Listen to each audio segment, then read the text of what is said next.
Olá, sejam todos bem-vindos à nossa aula semanal de Vedanta, cujo texto atual é o Yoga Sutras de Patanjali. Temos que ter muito cuidado quando a gente escuta essa palavra, né? Yoga Sutras. É muito fácil associar esse texto à prática física do yoga, a reduzir o yoga a um conjunto de movimentos cujo foco é a flexibilidade e a força do corpo. Dentro de um processo espiritual, um processo de crescimento, de autodesenvolvimento, o corpo ele tem um papel muito importante, assim como outras facetas também fazem parte desse processo chamado yoga, que está muito direcionado ao comando da própria mente, dos movimentos da mente, que são sensações, pensamentos e emoções. E como resultado disso, dessa mente que é muito bem comandada, dessa mente que tem uma clareza, uma objetividade e um tanto de desapego, a pessoa consegue olhar para si não mais como uma pessoa carente, que falta muita coisa, com uma história defeituosa, na qual existe uma autocondenação e uma condenação da sua própria estrutura social e familiar, levando a algum ponto, a algum nível de sofrimento. Portanto, o processo aqui envolve um abraçar da nossa própria história. E envolve também, através do conhecimento, conhecer o que a gente vai dizer de uma pessoa fundamental. Quando a gente se relaciona com um filho, a gente, de uma certa maneira, muda um pouco o nosso comportamento, a nossa atitude. Quando a gente se coloca aqui nessa aula, a gente também muda um pouco quando a gente se coloca como um aluno. Quando a gente vai trabalhar, a gente também tem uma mudança de comportamento. Mas quando a gente sai fora desses papéis, a gente não deixa de existir. Existe uma pessoa que dá vida a todos esses papéis. Uma pessoa que no seu âmago é completa. Não tem um problema, não tem um defeito. E essa é a grande beleza de Vedanta, de Yoga, que apesar de serem nomes diferentes, não estão separados. Porque o objetivo do Yoga é te levar a entender a si mesmo. E esse é o papel de Vedanta. Só que Vedanta sem uma mínima estrutura de vida, sem um preparo da mente para poder ver isso que está sendo mostrado, dificilmente a pessoa consegue alcançar esse objetivo. Na maioria das vezes, o estudo ele se torna um conjunto de palavras, de ideias, de informações que são bonitas de serem faladas, mas tem um distanciamento do intelecto, das emoções, do estilo de vida. E assim o conhecimento ele não consegue se solidificar. Por isso a nossa estrutura de vida e o acesso ao conhecimento, eles devem ocorrer aos poucos. Nosso estilo de vida deve nos proteger, deve nos dar a base para a gente fazer essa transformação. E conforme o conhecimento ele vai entrando, a gente vai fazendo o esforço para pegar pequenas partes e trazer para a nossa própria vida. E trazer, introjetar no nosso próprio comportamento, na nossa própria atitude. Até que esse conhecimento seja seu. Até que esse conhecimento esteja firme. Cantaremos os mantras iniciais, que é uma formalidade do nosso estudo, feita há muitos e muitos anos, milhares de anos, é assim que se começa. Lembrando que a gente pede, o que está sendo cantado resumidamente, é que os obstáculos desse empreendimento sejam removidos e a gente saúda a linhagem de professores, todos aqueles professores que vieram antes até o nosso professor atual, reconhecendo que esse conhecimento não é inventado agora, esse conhecimento está sendo transmitido. E depois tem um pequeno mantra para Patanjali, que é o compilador do yoga, né? Ele que traz esse texto. E a gente saúda também esse grande mestre com essa grandiosa obra no formato de sutras, que nos permite aprofundar muito o estudo, porque pequenas palavras nos dão ótimas discussões, ótimas análises, ótimas reflexões, e esse é papel de um sábio. Uma pessoa sem esse nível de conhecimento, esse nível de sabedoria, não conseguiria apresentar para nós uma obra que é atemporal. Alguns dizem que tem 2000 anos e ela continua viva, né? O conhecimento, ele é vivo, porque de uma pessoa viva para outra pessoa viva que esse conhecimento é transmitido. E nenhum livro ele se equipara à transmissão viva de uma pessoa viva para outra pessoa viva. Nenhum livro se equipara a essa conexão.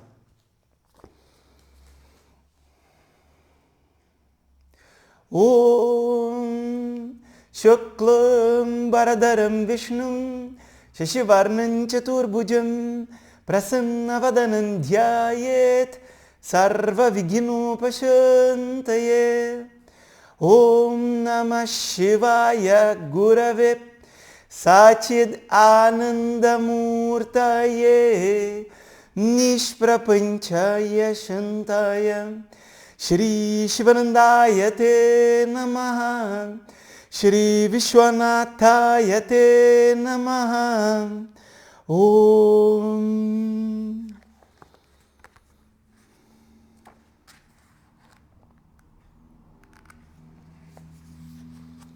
Om Yogena Chittasya Padena Vacham Malam Sharirasya Cha Vaidyakena Yopakarotam Pravaram Muninam Patanjalim Pranjaliranatosmi Pranjaliranatosmi Abahu Purushakaram Shankhachakrasidharinam Sahasrashirasam Shvetam Pranamami Patanjalim. Om.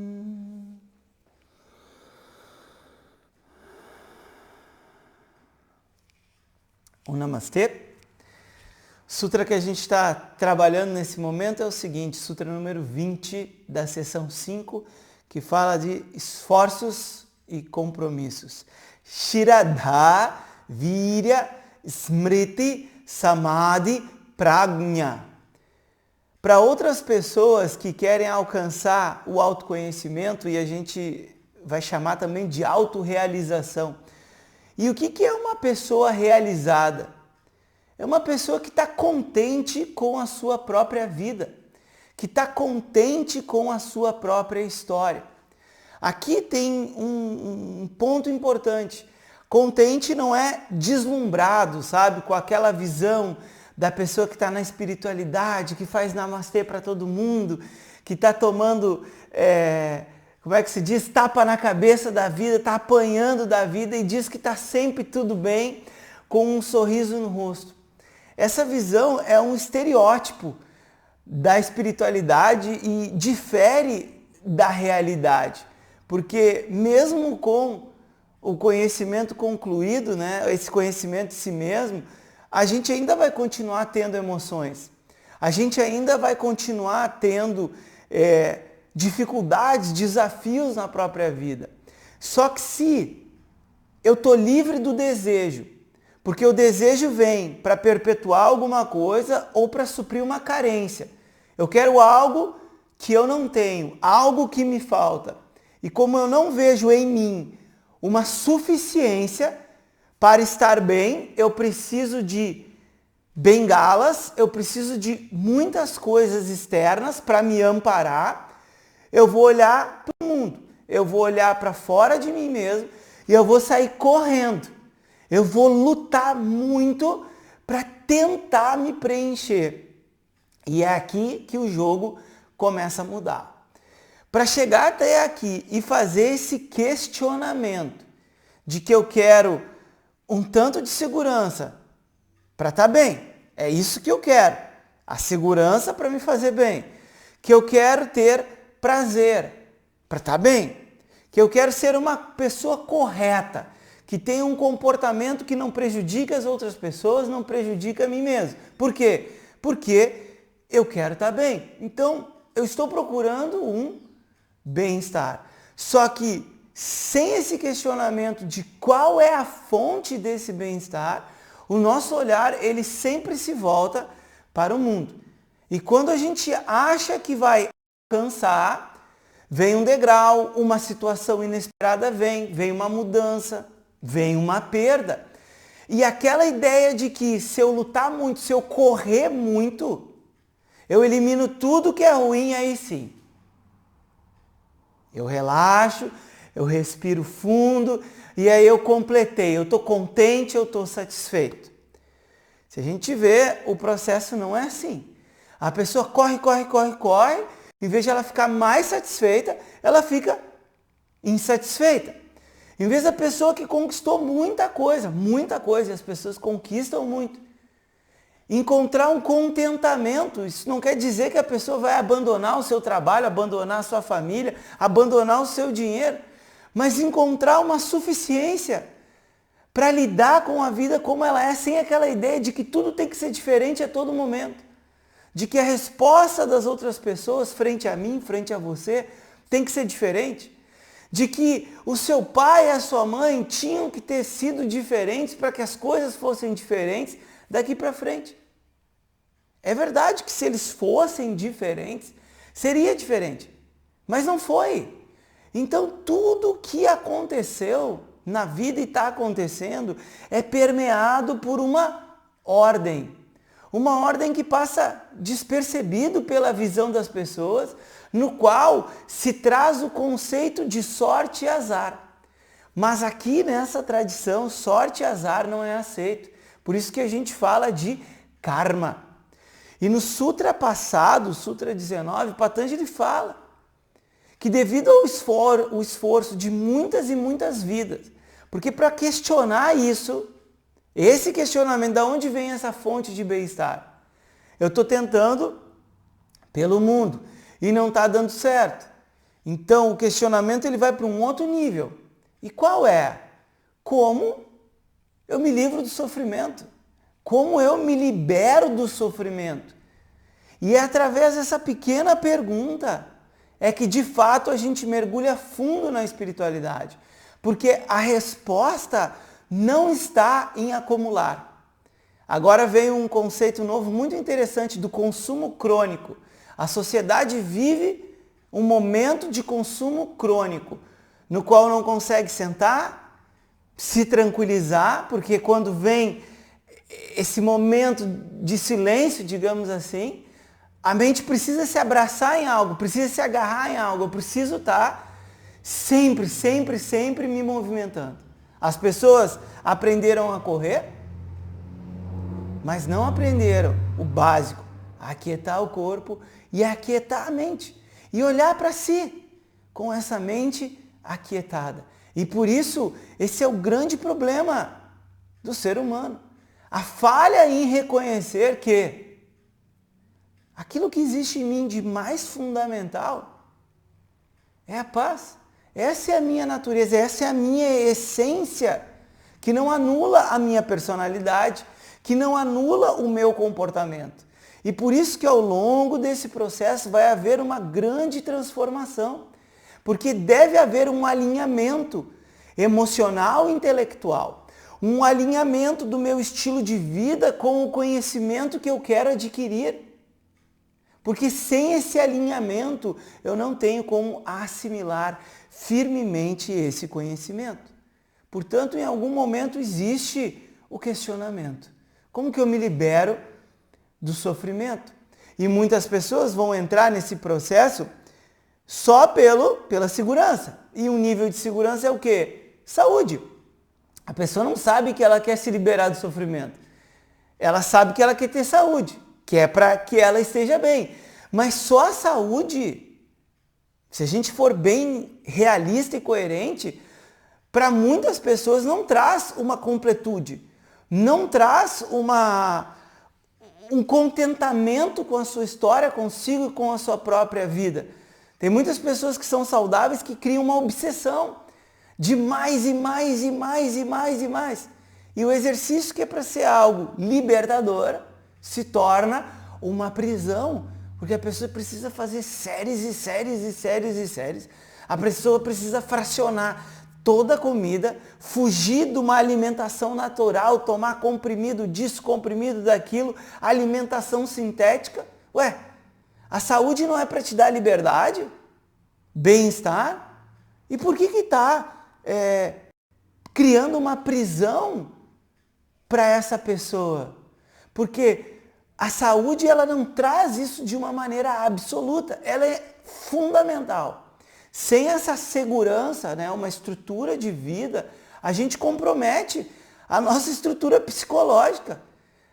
Será que alguma pessoa conseguiria sentar numa aula de Vedanta, toda endividada, sem um teto para dormir com uma certa tranquilidade, sem um papel social, um lugar na sociedade? Essa pessoa tem condições de sentar e fazer uma reflexão mais profunda? Até pode, mas é raro uma pessoa conseguir ter um despertar assim, nessas condições. Por isso, o autoconhecimento, ele não nega e não anula de forma alguma essa busca que nós temos no mundo para mantermos a nossa saúde e para termos uma estrutura que nos protege. E inclui o nosso estilo de vida. E um estilo de vida de yoga é um estilo de vida que vai te proteger, vai te trazer uma visão, porque o autoconhecimento trabalha numa mudança de perspectiva, não de mudar o mundo, de mudar as pessoas ou de ficar julgando e condenando tudo o que nos acontece, como se a vida nos trouxesse uma carta. Fulano de tal, o que você acha dessa situação? E essa outra aqui, você acha que isso é bom ou isso é ruim?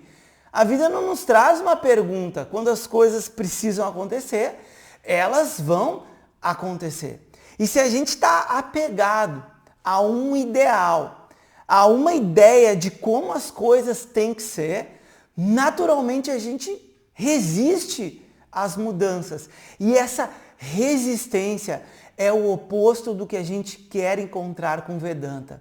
Eu quero uma entrega, eu quero um acomodar da vida como ela é. E acomodar não quer dizer que eu estou aceitando tudo, que eu estou rindo do lado de pessoas que me desrespeitam, que eu estou passando por grandes necessidades e dizendo que está tudo bem. Muito obrigado, meu Deus. Não está tudo bem.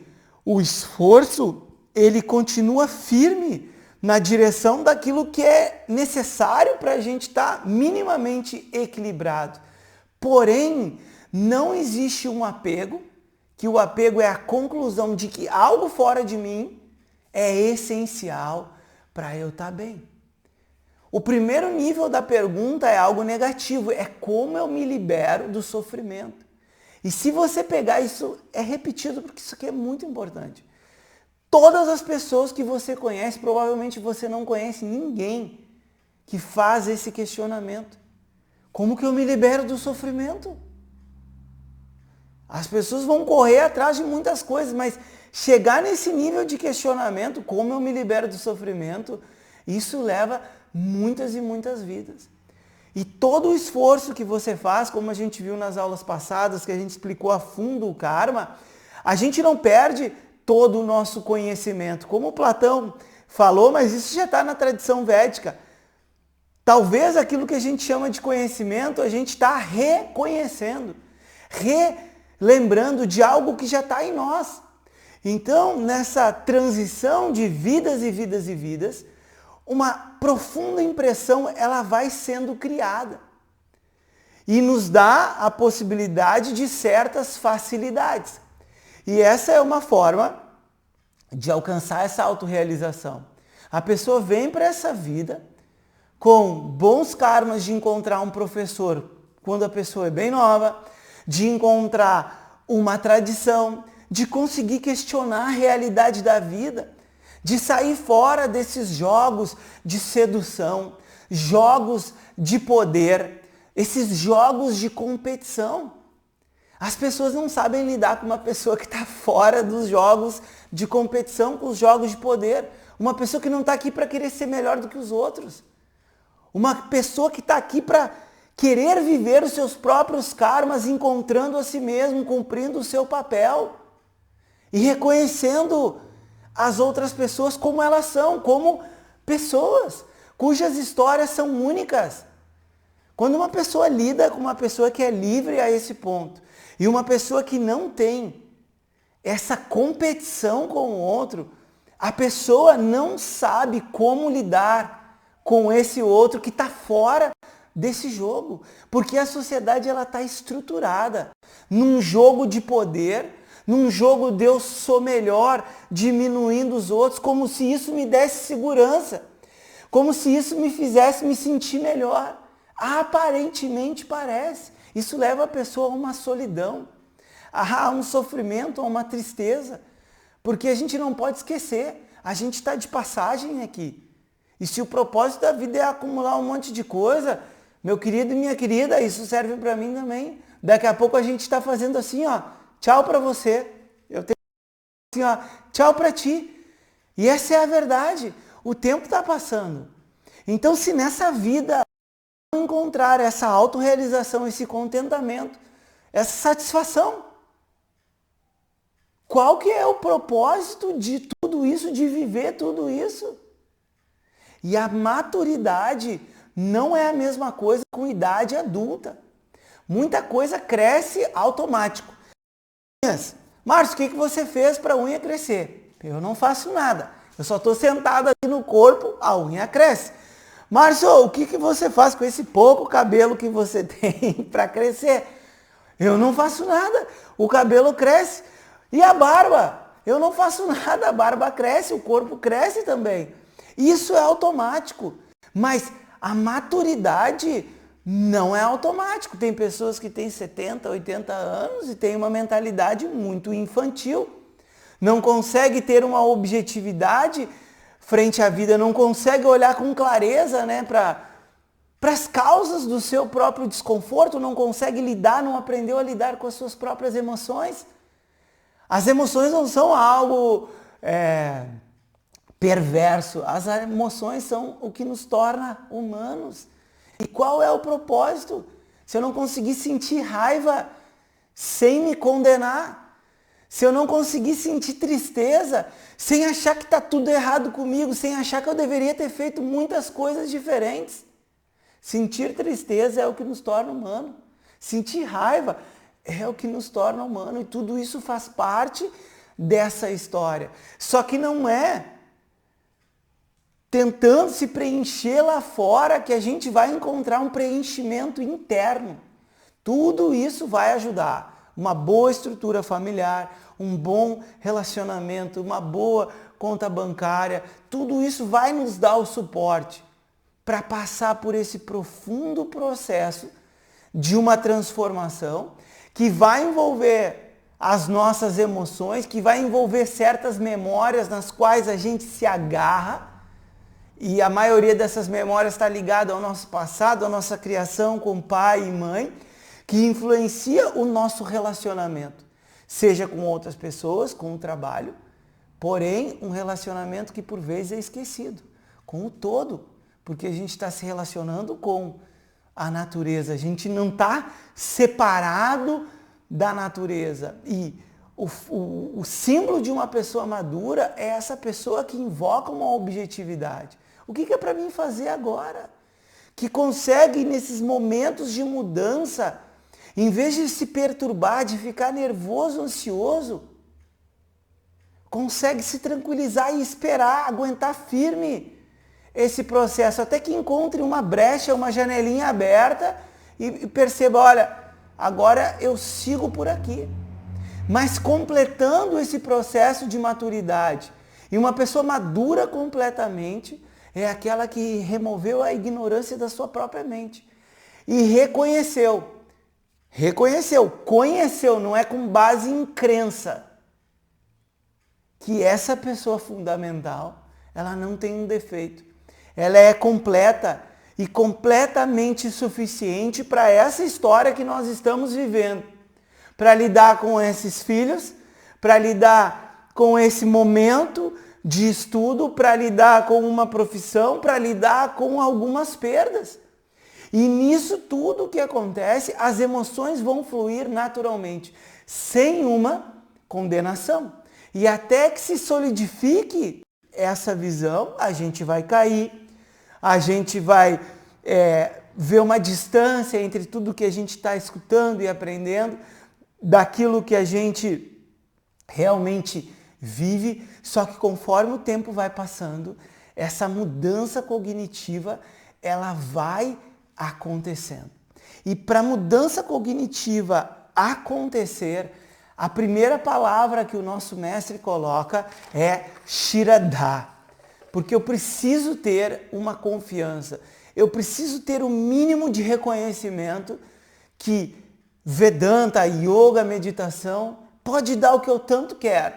Que num primeiro nível é liberar do sofrimento. Porque se eu não estou sofrendo, convenhamos, a gente está bem. E num segundo nível, uma descoberta incrível, a gente pode usar essa palavra. Eu sempre busquei o bem-estar, a paz, essa satisfação como resultado de uma ação. E agora eu descubro que isso não é resultado de uma ação. E se eu não espero que a ação vai me produzir felicidade, eu estou livre daquilo que está acontecendo a todo momento. Porque eu faço as ações, eu tenho o meu esforço para ter sucesso. Só que nem sempre o sucesso está disponível. E se eu não dependo do resultado de algo, eu desejo, eu gostaria que tivesse sucesso, eu gostaria que as minhas palavras chegassem nas pessoas, eu gostaria realmente de melhorar como pai, como mãe, como profissional. Mas se eu dependo, essa palavra é importante, eu dependo de chegar no trabalho e alguém dizer, como você é bonito, como você está bem hoje, olha, o seu trabalho é maravilhoso. A gente não consegue encontrar esse bem-estar, essa paz, essa satisfação nunca. Porque as pessoas mudam a todo momento. O mundo está sempre mudando a todo momento. E aqui eu preciso virar a minha mente. E ao escutar isso, inicialmente faz sentido. Faz sentido essa busca por se liberar do sofrimento. Faz sentido que saber que mais que nós tenhamos esses papéis, a gente já se viu sem os papéis. Nem que seja por alguns instantes na meditação. Ali é como se a mente zerasse. E eu continuo ali. Mas ali eu não sou pai, eu não sou mãe. Ali eu não sou a profissional, o profissional. Ali eu não sou o viajante, ali eu não sou nada disso. E eu não deixo de existir, eu continuo. Essa pessoa fundamental, esse ser consciente, continua ali, dando vida a esses vários personagens que têm o seu script. Mas em alguns momentos da vida a gente precisa largar o script, criar um distanciamento entre os personagens que eu assumo. E personagem vem de uma máscara. É como se nós, essa pessoa fundamental, ela colocasse uma máscara. E determinada máscara com a relação com determinada pessoa, um comportamento, uma série de atitudes, um tom de voz, uma forma física que a gente assume, porque isso tudo muda conforme a gente vai se relacionando com esses personagens. Só que existe uma pessoa que é invariável, que está fora desses personagens. E essa pessoa invariável É o que é você essencialmente falando. Todas as palavras de Vedanta, elas levam a sua mente a conhecer você a conhecer a si mesmo. E não são baseadas numa crença. Apesar de Shraddha, é uma confiança, é um acreditar. Só que Shraddha não é o final da história. Shraddha é o início da história. E uma confiança mediante a uma comprovação. Eu preciso ter um certo resultado. Se a gente não tiver Shraddha, a gente nem começa. Que imagina você meditação. Ninguém vai aprender meditação com livros. E eu vou falar mais. Ninguém vai aprender Vedanta lendo livros, a não ser que você tenha uma boa base. Se você tiver uma boa base, estudou com vários professores, ou com um professor, porque você não precisa ter vários, mas você precisa ter passado pelo processo de estudo. Se você tem um ou vários, o que na realidade serão poucos professores na sua vida, e você passou pelo processo, você é capaz de pegar um livro e extrair muita coisa dali. Agora, não é necessário, para entender Vedanta, pegar Nietzsche, pegar Platão, pegar Sócrates. Não é necessário. Essa é uma tradição completa e com vários caminhos e com várias ferramentas, porque entendendo que as pessoas são diferentes, é necessário diferentes caminhos para que cada um possa passar pela sua transformação e entender a mensagem final.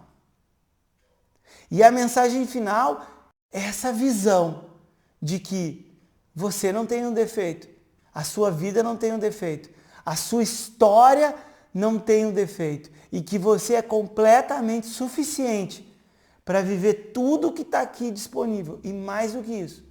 Quando a sua mente é muito bem conduzida, ela se aquieta e nessa quietude você conhece a sua natureza, você conhece a si mesmo, não acredita em si mesmo, conhece a si mesmo. Patanjali no primeiro sutra inseriu essa discussão, Atha. Aqui o yoga começa. Então, para essa pessoa que, difícil fazer isso, né? Fez esse questionamento. O yoga, a espiritualidade vai começar. Quanto maior o nosso entendimento, mais forte vai ser a nossa intensidade de mergulhar. Porque eu quero alcançar isso o quanto antes. Eu não quero sofrer. E se esse conhecimento, o meu problema é uma ignorância, uma dificuldade de reconhecer a mim mesmo como não sendo uma pessoa carente, eu quero beber dessa água. Eu quero ter acesso, eu quero me envolver. Eu quero saber o que eu tenho que fazer para qualificar a minha mente e entender isso, porque faz sentido. O Shraddha está ali, não pela fé cega, mas o tanto que eu já tive de amostra, eu vi, isso é bom para mim. Só que o Shraddha não é o final da história, o Shraddha é o começo. A confiança vai me levar ao conhecimento. A crença vai me levar ao conhecimento. E essa é uma tradição de conhecimento. Não é uma tradição de crença. E isso está sendo repetido, porque são coisas muito diferentes. A pessoa que não tem Shraddha, ela é a pessoa que é chamada de pistoleiro espiritual. Porque ao longo de uma caminhada, e a pessoa vai dizer assim, quanto tempo eu tenho que estudar Vedanta? Depende de você. Depende do quanto você está aberto e aberta a mergulhar no processo de estudo. E estudar a espiritualidade não é tipo assim um entretenimento. Quando eu estou deprimido eu faço uma aula de Vedanta. Quando eu estou entediado eu faço uma aula de Vedanta. Não. É se comprometer para assimilar esse conhecimento, trazendo para a sua própria vida. Tendo uma constância, um envolvimento, seja semanal, seja diário, para que você possa assimilar, tornar seu tudo isso que está sendo falado. E isso vai ser aos poucos. Só que chega um momento que a pessoa fica satisfeita com o que ela já viu. Mas aqui vem uma pegadinha, a maioria das pessoas não para de estudar. Por quê? Porque se você não estiver na aula de Vedanta toda semana, o que você vai ficar fazendo? Vai ficar na rede social. Se você não fizer suas aulas de yoga e meditação toda semana, o que você vai ficar fazendo? Então a gente tem que se nutrir, porque a gente tem tempo. Né? Todo mundo tem tempo, todo mundo tem 24 horas por dia. Agora, se a gente não coloca isso na nossa vida, a gente vai colocar outras coisas. E às vezes as outras coisas são o quê? Excesso de rede social, excesso de baboseira, excesso de coisas que mais trazem perturbação do que trazem benefícios. Então é uma bênção, toda semana eu vou ali, eu escuto aula de Vedanta, sempre tem uma coisinha ou outra que cria uma conexão com a gente mesmo. Isso vale para mim também no papel de professor. Sempre é muito bom escutar essas palavras e sempre algumas também são para o professor. Porque por mais que a gente tenha um script aqui, a aula ela tem uma energia viva. E toda aula vai ser diferente uma da outra, porque é um conhecimento vivo de uma pessoa viva para outra pessoa viva, de uma tradição que não tem um início, né? A gente vai conhecer o primeiro professor agora daqui a uns sutras, por isso que a gente se conecta com o primeiro. Do primeiro a fonte de todo esse conhecimento vai passando. E chega para nós completamente vivo esse conhecimento. Então a pessoa que não tem o Shirada, no momento que começar a tremer, e tremer é o quê? Eu estou equiparando as minhas emoções com tudo aquilo que eu já entendi. E aqui vai um relato pessoal. Quando eu conheci Vedanta, eu escutei as primeiras aulas e aquilo bateu tão forte em mim que eu disse assim, olha, é isso que eu quero para a minha vida. E eu não tive dúvidas ao escutar que por muitos e muitos anos eu procurei esse tipo de orientação e instrução.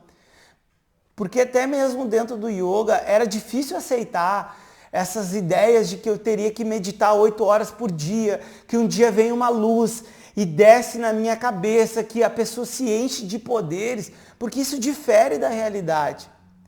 E Vedanta vem com uma racionalidade, porque trabalha o nosso intelecto. Tudo que é colocado aqui é lógico e racional. Ninguém está falando de algo que não faz sentido, só para a gente acreditar. A própria roda do karma que a gente explicou em aulas passadas, né, tem uma lógica completa. Tem uma parte que é a crença, por isso que não é posto junto com o Vedanta, é um tópico auxiliar, mas faz todo sentido, tem toda uma lógica, uma racionalidade. E isso é o que está sendo colocado aqui. E se eu não tenho esse Shirada no meu professor, se eu não tenho esse Shirada no conhecimento de Vedanta, no conhecimento de fazer esse processo emocional que vai acontecer, porque a vida vai ter as suas mudanças, isso precisa acontecer para equiparar o conhecimento. Quando começar a tremer a coisa, ali a pessoa abandona. E eu já vi muitas vezes, no momento de dificuldade, a pessoa se abandona. E é justo nesse momento que a pessoa deve focar mais em si mesma. Ou seja, o exercício para descarregar a atenção, contato com as outras pessoas, as próprias aulas, tudo aquilo que você pode fazer que é bom para você, que é importante para você. Nesses momentos que a vida está se modificando, você precisa de um amparo. E é aqui que acontece um grande erro. As pessoas param de fazer aquilo que é bom, porque é normal desalinhar. É normal ter uma perda muito grande e a gente se destruturar. Só que passa um tempo, a pessoa se recompõe. E se você tem uma estrutura ali para te amparar, isso é muito rápido. Leva alguns dias. Se o estrago for muito grande, pode levar 1 mês, 2, 3 meses. E você se ajusta novamente e continua no seu caminho daquilo que é importante para você.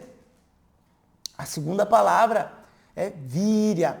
E esse sutra é o quê? São os esforços e compromissos de uma pessoa que quer alcançar esse conhecimento.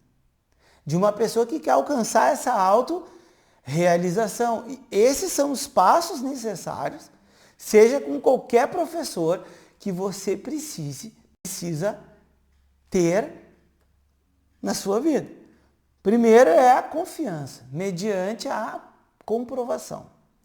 O segundo é víria. E víria é a energia, é o vigor, é esse esforço para estar aberto para passar pelo processo emocional. Algumas pessoas vão ter tanta dificuldade de soltar o seu passado, de enxergar o ser humano por detrás do papel de pai, por detrás do papel da mãe, que vão precisar de um psicólogo, vão precisar fazer uma terapia. E isso não tem problema algum. Eu, como professor, já fiz terapia e me fez bem. Se precisasse, faria de novo. Qual o problema? A gente não pode ficar medindo, né, esforços para aquilo que vai soltar esse peso que por vezes a pessoa está carregando de coisas que já passaram. É necessário fazer as pazes com o passado. Isso não quer dizer falar que o pai foi maravilhoso, a mãe foi maravilhosa, para quem sofreu um abuso, que o abuso não foi nada, não. Foi sim. O abuso foi significativo. A violência doméstica, se ocorreu, foi significativo. Mas aquilo ali faz parte de algo maior. E provavelmente, certamente, aquilo ali foi o que te trouxe até aqui. Portanto, a gente não pode negar, por mais que tenha sido doloroso ou ruim.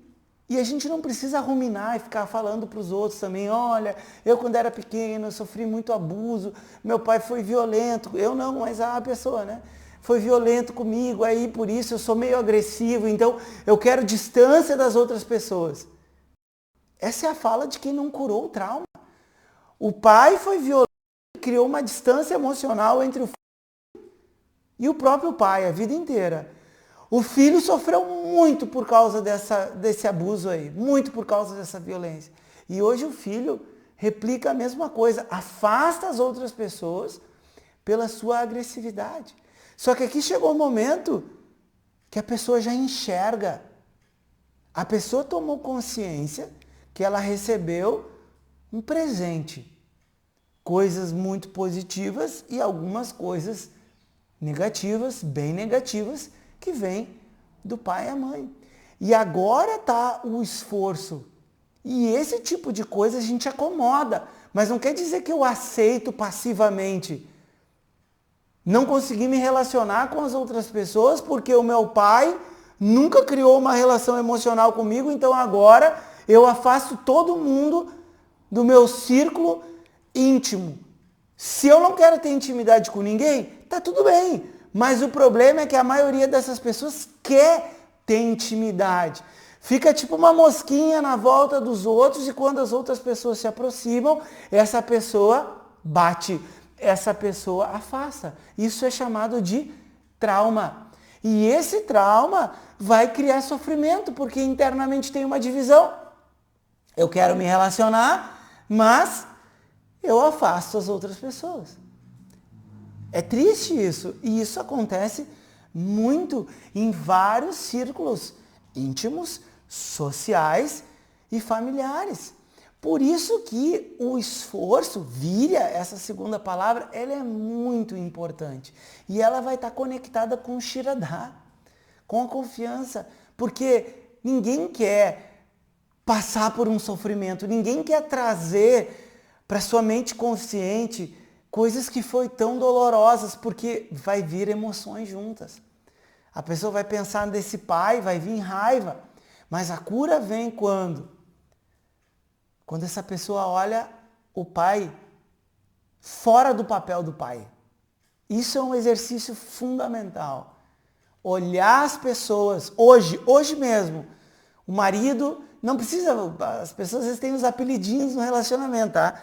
Aí não precisa tirar os seus apelidos. Mas mentalmente, se acostuma a chamar o filho de, por exemplo, Rogério. Mentalmente, o Rogério, o Lúcio, a Carmen, a Miranda, para ver que ali tem uma pessoa fora do meu pai, fora da minha mãe, fora do meu filho. A casa também, a minha casa, a minha posse, a minha propriedade. Porque o que você fala de seu, não é seu somente pelo seu próprio esforço, como a gente já viu. Existem muitos fatores que colaboraram para tudo que você tem. Nada que você recebeu, e me inclui também, eu também recebi, foi somente pelo nosso esforço. Muitas influências ajudaram ou prejudicaram a gente estar vivendo e tendo tudo isso que está disponível. Então a nossa mente ela precisa invocar essa maturidade que vem com a mudança de perspectiva. Porque esse meu não é tão meu assim. As coisas estão de posse, né? A gente usufrui de tudo isso. Porém, quando chega em momentos de perda, não tem o que fazer. As coisas que estavam tão presentes, e podem ser pessoas, podem ser relações, podem ser trabalhos, elas vão embora. Certa vez, atendi um gerente de um banco e um senhor muito gente boa, assim, contador de piada, muito engraçado. E ele estava vivendo um momento de vida muito triste, porque ele tinha muitos amigos, ele fazia os churrascos da empresa, ele ia para tudo que é lugar. Aí um dia ele se aposentou e ele conta. E ele disse, eu estou velho. E é como se ele entrasse num vácuo da vida dele, porque toda aquela relação social, aquelas pessoas que buscavam a companhia, o senso de ser importante dentro de uma corporação, dentro de um banco, de fazer a diferença, ele mesmo conta. No outro dia acabou. Eu estava aposentado, estou velho e eu não sei o que fazer da vida, estou perdido. Essa é a história, ele vai se encontrar de uma outra forma. Mas até mesmo aquilo que parecia tão permanente, que é um trabalho, né, de longa data, o concursado público lá que passa anos e anos e anos no mesmo lugar, chega um momento que isso vai ser tirado. Então a gente aproveita e não cria uma dependência nada disso.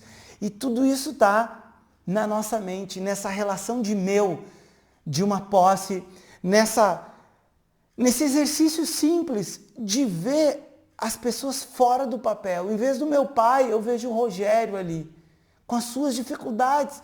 Não anula o seu próprio comportamento prejudicial, que talvez nessa vida não tem como ter uma relação com aquela pessoa.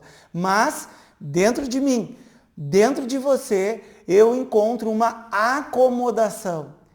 E não é mais a desculpa porque o pai não foi presente, que eu não estou melhor na vida. Eu estou onde tenho que estar. Isso é a atitude da pessoa que madura. Eu estou onde eu tenho que estar. Existem comportamentos prejudiciais? Certamente existem, porque nós não somos santos. Então aqui vai o meu esforço. O que eu preciso fazer? A invocação da mente objetiva. Eu tenho muita dificuldade de lidar com o masculino. Eu tenho muita dificuldade de lidar com o feminino. Eu tenho muita dificuldade de iniciar um processo e terminar o processo. Eu preciso mergulhar para entender por quê. É algum medo que eu tenho? É alguma insegurança que eu tenho? O que acontece que quando eu começo a mergulhar fundo, eu saio fora? O que acontece quando eu escuto algo que não é o ideal para mim? Eu crio um conflito com a outra pessoa. Por que eu não posso escutar uma ideia diferente? Será que o meu conhecimento que eu tenho de mim mesmo é firme? Ou será que eu duvido daquilo que eu mesmo digo a acreditar? Reflexões profundas. Por isso, eu preciso colocar energia, eu preciso colocar o esforço, construir um estilo de vida que vai me proteger, que envolve também o tiradá, a confiança, que isso tudo vai ser benéfico e vai me ajudar a resolver o problema fundamental, que é uma falta de reconhecimento da minha suficiência perante a essa vida e conhecendo a mim mesmo como uma fonte, como uma pessoa completa. E assim, se uma situação não sai como eu quero, que assim seja, eu vou continuar. Faça chuva, faça sol, executo a minha rotina. Esse é o nosso mantra. Agora, faça chuva ou faça sol. Eu executo a minha rotina. E dentro da minha rotina envolve lazer, envolve prazer, envolve diversão. Mas envolve também meditação, envolve também o estudo de Vedanta. Isso está tudo dentro. Então, Se eu preciso me proteger, se eu preciso criar algo, ajustar algo para me amparar para os momentos difíceis, eu não vou esperar os momentos difíceis chegarem. Que nem a tempestade. A pessoa faz a sua casa e reforça a sua casa. A maioria faz isso. Por quê? Porque sabe que pode vir tempestade. Sabe que pode vir uma chuva forte. Então o yogi mantém o seu corpo saudável, mantém um bom trabalho mental, mantém esse contato com a espiritualidade, porque a chuva vai vir, mas a chuva também vai passar. E quando a chuva vem, em vez de um nervosismo, uma tensão, uma ansiedade, a gente aprende a encontrar uma calma. A gente aprende a encontrar uma tranquilidade. Portanto, Virya é um fundamento muito importante. Essa energia, essa força, esse brilho que a gente precisa ter, essa convicção forte, para que no momento que passa o deslumbramento, né, que no início é tudo lindo assim, né, que é tudo maravilhoso, só que no momento que a gente está ali no forte do aprendizado, vai ter uma fricção, vai ter um calor. E é nesse calor que eu preciso ser capaz de aguentar firme e continuar. Lembrando daquilo que é importante, lembrando daquilo que eu quero, lembrando daquilo que é fundamental. E se esse conhecimento libera do sofrimento, eu reconheço isso, eu tenho Shraddha, eu não vou parar esse estudo até completar esse processo. Eu paro outras coisas, mas tem uma coisa que eu não quero na minha vida, é o sofrimento. Então, eu não vou parar. Eu vou continuar firme até alcançar essa visão. Não importa o que tenha que acontecer, sem fanatismo, sem obsessão. Porque não é você sentar e fazer 8 horas de Vedanta que você vai alcançar essa visão. Não é assim que alcança. É aos poucos. Você vai pegando, vai colocando na sua vida e você vai construindo essa nossa visão. A terceira palavra é Smriti. E Smriti é um paradoxo, porque é muito fácil de esquecer essa palavra. E Smriti é a memória. Olha que interessante, isso não é falado, né? Mas para qualquer conhecimento você precisa ter memória. Você precisa memorizar um tanto de coisas. E mesmo que seja literal, mas até você assimilar, e mesmo você assimilando, você precisa memorizar. Isso vem como? Com repetição. Você precisa escutar várias vezes a mesma coisa, de vários ângulos, que é isso que os textos fazem. Os textos apresentam a moral da história. Em todo o texto de Vedanta, por caminhos diferentes, vai ser apresentado a moral da história. O ponto X da coisa. Vai ser apresentada a visão desses antigos sábios, que já foi falado, que você é uma pessoa completa, que a sua natureza é pura consciência, que não é modificada por nada, que não sofre uma transformação, que é completa, que é a própria fonte de bem-estar, de paz, silêncio e quietude interior. A gente já fez isso. Profundamente, em várias aulas a gente explicou. Mais para frente, a gente vai explicar isso por outros ângulos, até que você veja. E no momento que você viu, a mente não volta mais atrás. A visão não volta. No momento que você olha para o mundo e você reconhece o que é um jogo de poder, o que é um jogo de vaidade, o que é um jogo de competição, o que é um jogo sensual que está tão forte nas redes sociais, você está fora do jogo. Você enxerga o jogo e você está fora do jogo, você está fazendo o seu papel. Mas fora do jogo, mesmo que você esteja dentro de uma corporação, você cumpre o seu papel. A pessoa quer muito poder, toma o poder. Quer muito poder, então vai lá, toma, assume, pega todo esse poder que você quer. Mas você não passa o seu poder para outra pessoa, porque você não quer nada do outro. Você respeita o outro, mas você não quer tirar nada do outro. Você quer encontrar o seu poder. E o seu poder está em você mesmo. Ninguém dá poder para outra pessoa. Socialmente pode dar, né? As pessoas dão muito dinheiro, por exemplo, para outra pessoa, transfere o poder. Mas na intimidade, aquilo ali não significa que a pessoa tenha um poder interno mesmo. Para fora parece muito, mas na intimidade aquela pessoa tem um buraco de uma vulnerabilidade, que se esconde atrás de uma pessoa, que se esconde atrás de uma propriedade, que se esconde atrás de um grupo social para tapar a sua vulnerabilidade, para tapar a sua insegurança e, no fundo, para tapar a sua dependência dos outros e de tudo que é externo, porque não existe uma suficiência, não existe uma acomodação completa, uma entrega completa. Existe um senso de controle.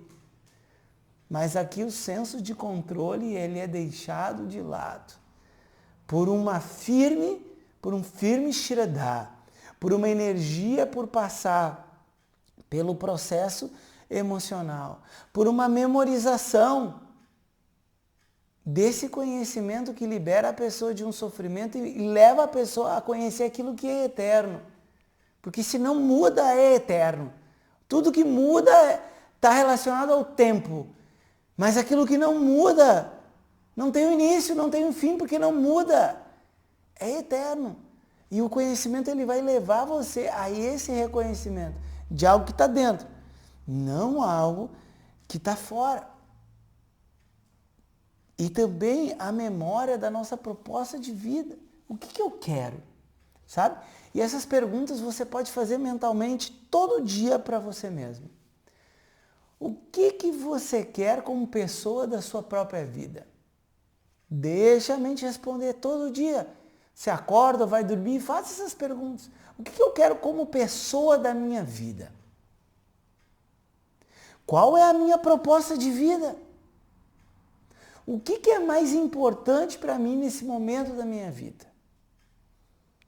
O que eu preciso fazer? Como eu faço para me aproximar disso que eu quero? Ou o que eu devo parar de fazer para alcançar isso que eu quero? Você não precisa mudar as perguntas. Você pode fazer todo dia essas perguntas para memorizar aquilo que é importante. Muitas vezes o caminho, a pessoa vai indo e ela se esquece de como é a pessoa que começou e como é a pessoa que está aqui nesse momento. Quando a gente pega um texto como o Yoga Sutras, do jeito que a gente está fazendo, ele leva um tempo bem considerável para fazer.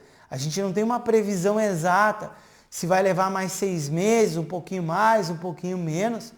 Agora, o ponto é, olha para a pessoa que começou todo esse estudo e olha para a pessoa que está nesse exato momento.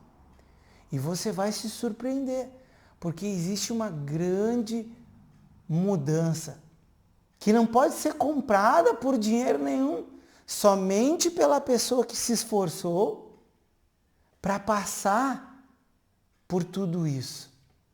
Então esse caminho quíntuplo que vai se completar na próxima aula tem mais 2 palavras. Uma é o Samadhi, o resultado da meditação, passar pela meditação, processo de meditação.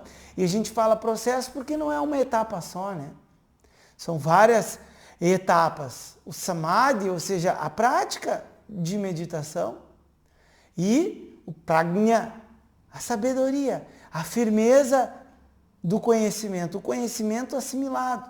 Mas para mim ter um conhecimento assimilado, eu preciso escutar isso regularmente. Não vai ser lendo um livro. Nenhum livro se equipara à tradição viva de uma pessoa viva que transmite o conhecimento para outra pessoa viva. Os livros, eles são acessórios muito importantes. E se você entende, um livro pode ser de grande valia. Agora, se o conhecimento, você não tem o conhecimento, pouco se aprende com o livro. E aqui, agora para professores de yoga, por exemplo, as pessoas têm o costume de fazer o quê? Compram 3 livros do Yoga Sutra pegam o que cada professor escreveu e faz uma comparação e cria da sua própria cabeça uma nova ideia do que está sendo dito. A pessoa não vai aprender assim. O estudo de Vedanta não é um estudo comparativo, no qual, como as faculdades muitas vezes de filosofia fazem, vamos comparar a ideia de Nietzsche com a ideia de Platão, com a ideia de Sócrates, etc, etc. Não é assim que Vedanta vai acontecer. Vedanta é completo. Esse texto aqui, ele coloca tudo que você precisa saber. Não tem que pegar um conhecimento paralelo de outro lugar e trazer para cá para você entender o que está aqui.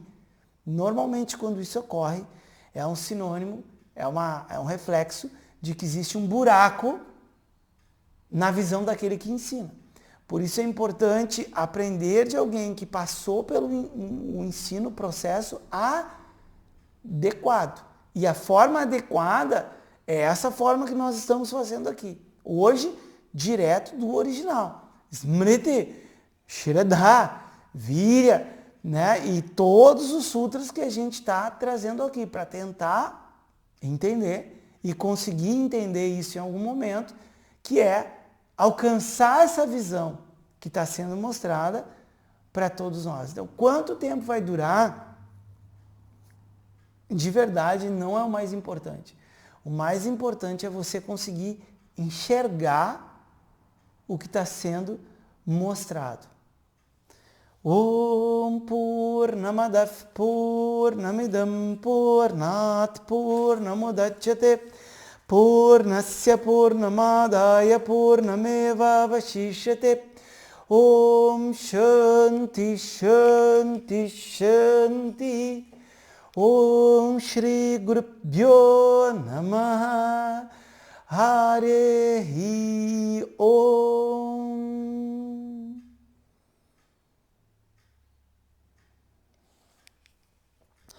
Um namastê, pessoal. Um forte abraço. Se vocês tiverem dúvidas, sugestões ou críticas, vocês têm 2 lugares, né? Uma pode ser no grupo de alunos, vocês colocarem ali, ou outra tem um formulário no site, principalmente se tiver um cunho pessoal, você pode colocar ali e a sua identidade, né? A sua pessoa não será exposta, né? E a gente vai responder, né? Todas as perguntas. Algumas perguntas, a maioria delas, servem para outras pessoas, então, se necessário, fazer um vídeo, se necessário, colocar para as outras pessoas, isso será feito para ajudar o grupo de alunos, para ajudar a todas as pessoas que estão aqui conectadas com a gente, fazendo essa jornada de alcançar esse yoga, de alcançar essa visão e de alcançar essa autorrealização, no qual eu estou livre do desejo. Não quer dizer que eu não tenho desejo, mas eu estou livre do desejo, porque eu, como pessoa, eu enxergo isso, essa completude. Eu consigo acessar esse silêncio, essa quietude. O meu coração está em paz. Eu estou contente, acomodando toda a vida como ela é. Um forte abraço. Tchau!